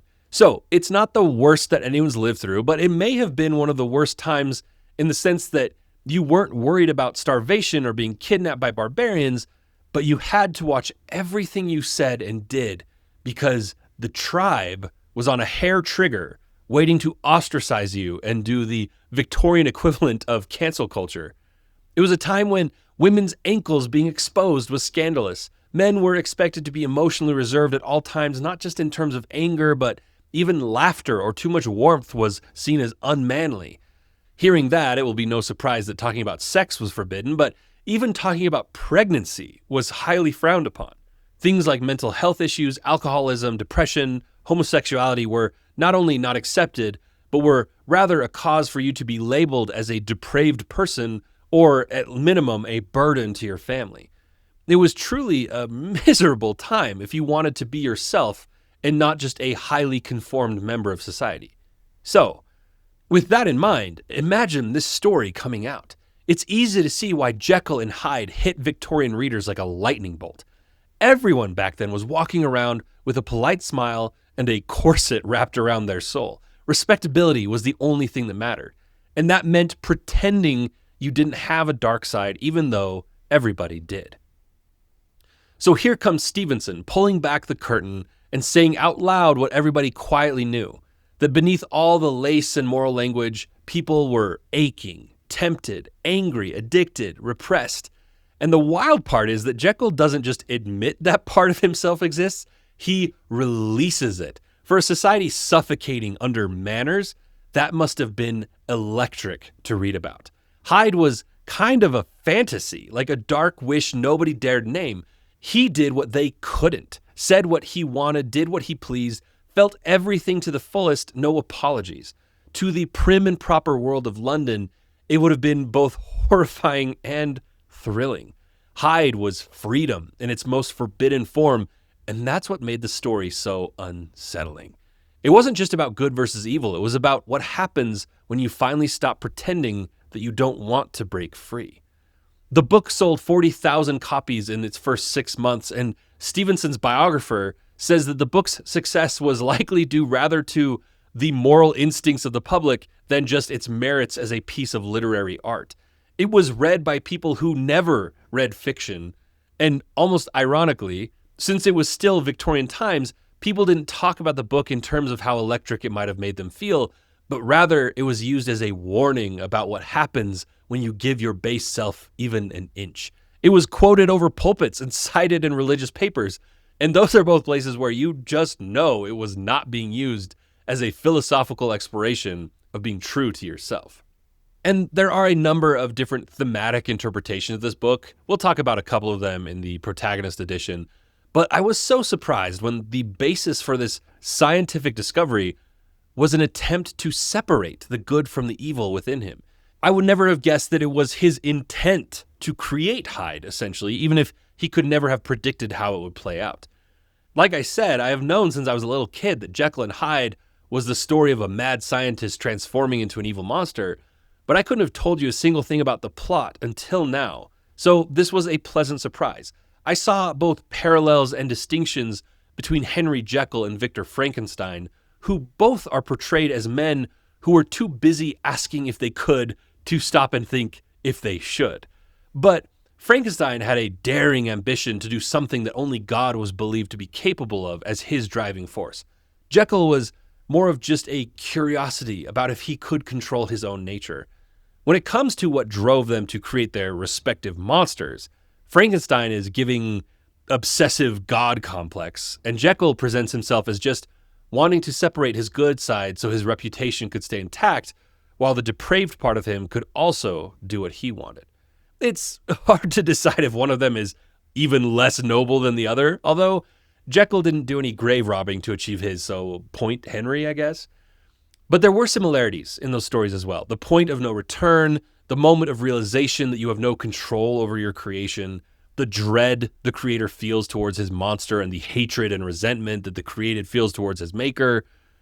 But with Jekyll and Hyde, I did find myself really fascinated by this idea that he was tired of trying to hide his darker self. He admitted in his confession that if he'd had a more pure intention, maybe the concoction would have made him an angel, reflecting his better self. But he knows that his true desire was to be able to do the wicked things in his head while preserving his reputation as a good doctor in London society. But it got me thinking about a very useful comparison from one prominent psychologist, and ironically, Freud is commonly used to describe Jekyll and Hyde, how the monster is the id and Jekyll is the ego, blah, blah, blah.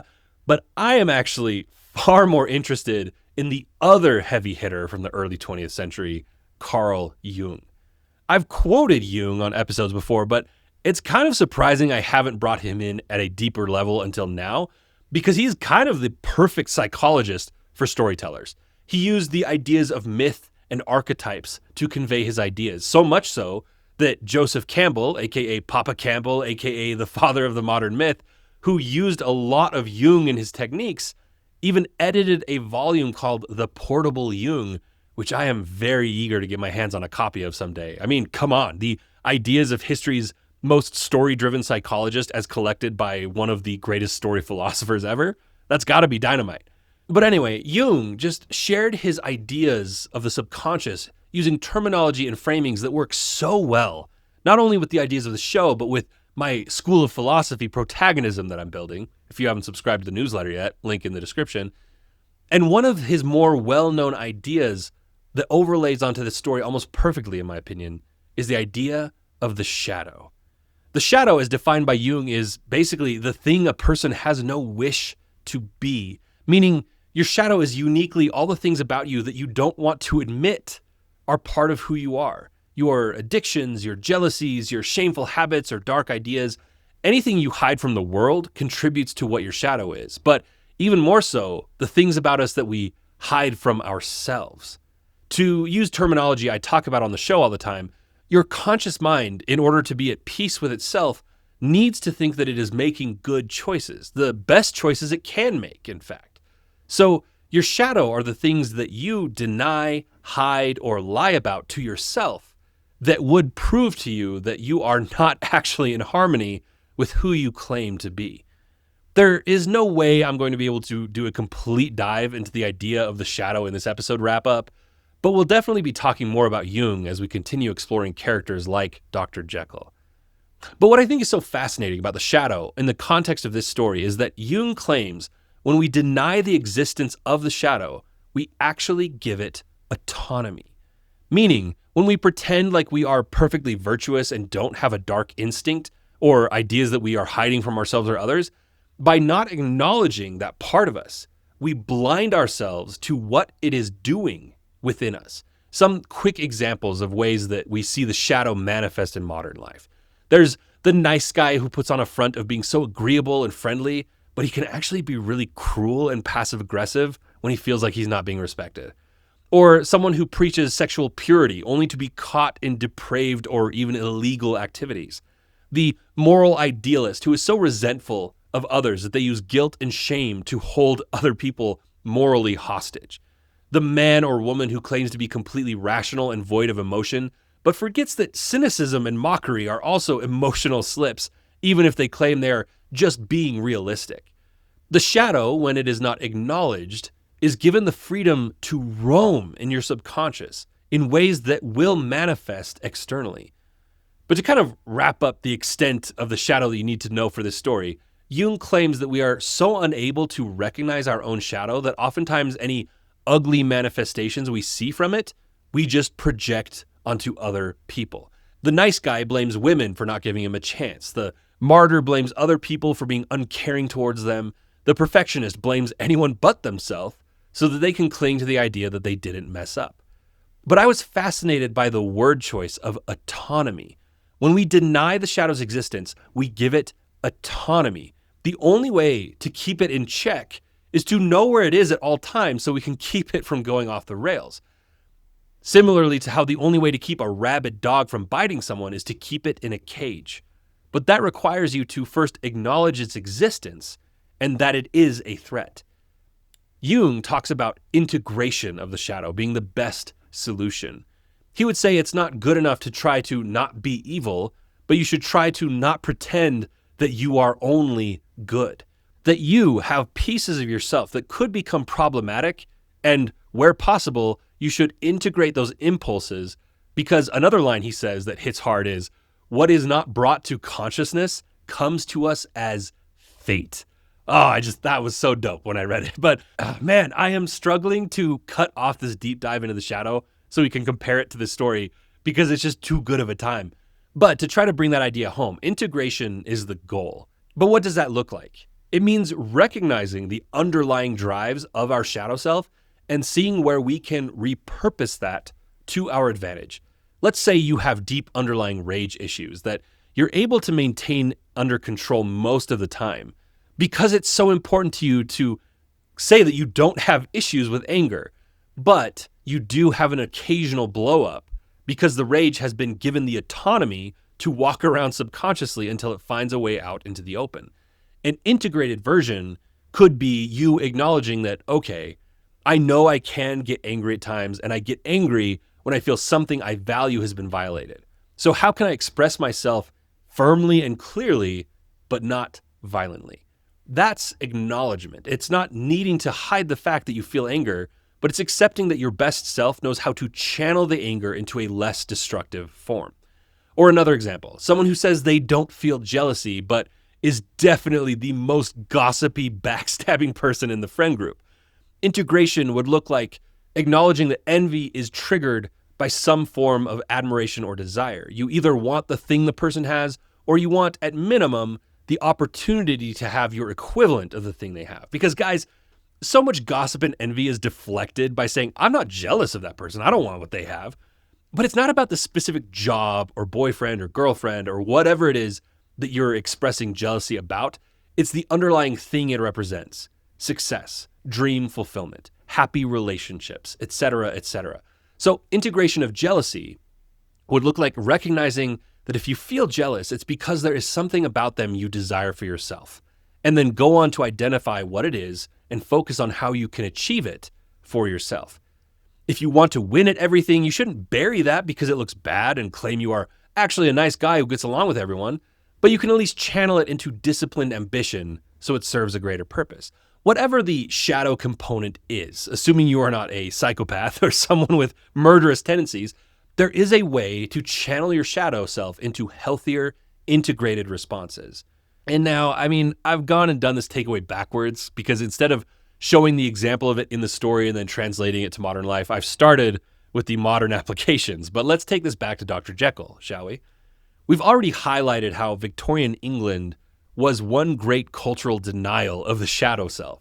It may be the best case study in history of the idea of the entire tribe denying the existence of the shadow self. You don't talk about it. You don't think about it. It is despicable to act like you are anything other than perfect. Now, I will be honing in on the moments that led to the creation of Hyde, because by the time Hyde came into existence, that was already too late for Jekyll. Hyde was quite literally the shadow given autonomy to go do whatever it felt like doing. So the real battle was just what was going on through Jekyll's head that led him to creating his alter ego. He actually starts off strong by acknowledging that man is not truly one, but truly two. He has effectively named the shadow self as the other half of him And in another quote, he basically says that he didn't feel any less himself when he was indulging in his sinful desires than when he was trying to be good. They both felt authentically who he was. Now, I don't have any quotes from Jung himself about Jekyll and Hyde, but I have a gut feeling that he would look at that paragraph and say, this is how you begin integration, by acknowledging the honesty in both your ego/persona and your shadow self. Another line from Jekyll that sounds like the foundation of an integrated shadow self is when he says, if I could rightly be said to be either, meaning the good or the evil in him, it was only because he was radically both. But it goes off the rails really quickly after that when he says if each could be housed in separate entities, life would be relieved of all that was unbearable. So instead of looking to integrate, he was looking to separate them completely, which, as we already talked about, is precisely what gives Hyde autonomy. Hyde couldn't get away with the horrible things he wanted to do when he only represented part of the entirety of Henry Jekyll. But when he didn't have the good side of him to contend with, he had a field day. So when we deny the existence of our shadow, and oh, buddy, I promise you, if you are thinking you don't have one, you couldn't be more wrong. You are just too in denial to accept it, which, to your credit, Jung would say is unfortunately the norm. So you're not necessarily worse off than most. But anyway, when we deny the existence of our shadow, we are basically letting the shadow part of us exist without our better nature to balance it out and contend with. We give it legs and let it go do the bad stuff we know we shouldn't be doing. The only difference between what this looks like in real life and what Edward Hyde did is that when our shadow has outbursts in our lives, it feels like involuntary action, emotional outbursts, backstabbing remarks, making people we love feel guilt and shame. And the key to integrating our shadow starts with being completely honest with ourselves about what our shadow is. You can't keep it on a leash if you don't even know what you're trying to integrate. There are kind of two halves to your shadow, and to get started, the easier half to identify is the half that represents the things you do, but you keep to yourself. Your dirty little secrets, the habits you'd be ashamed if anyone found out about. That's the easy part. You could identify those in a few minutes and then try to get at the underlying causes of those habits to see if you can integrate them in a more healthy manner. But the harder part, the one that I'm not equipped to give you a great answer about myself just yet, is the part you keep hidden from yourself. And our shadow selves aren't limited by the things we desire that would be punishable by the law or the Bible. It can be literally anything that impacts our behavior or inner monologue negatively. Here are a few possible examples of the darker part of your shadow that you're not even able to admit to yourself. Like the fear of being ordinary, or the desire to feel morally superior, taking pride in feeling burnt out from working too much, or claiming that you are happier as a single person because you're actually afraid you are unwantable. Maybe you're sabotaging the good things in your life because chaos actually feels more normal.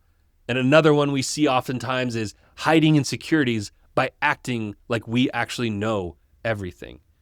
If any part of you flinched when I said one of those, that's shadow territory. It doesn't mean you're evil. It doesn't mean you have your own Mr. Hyde, at least not yet.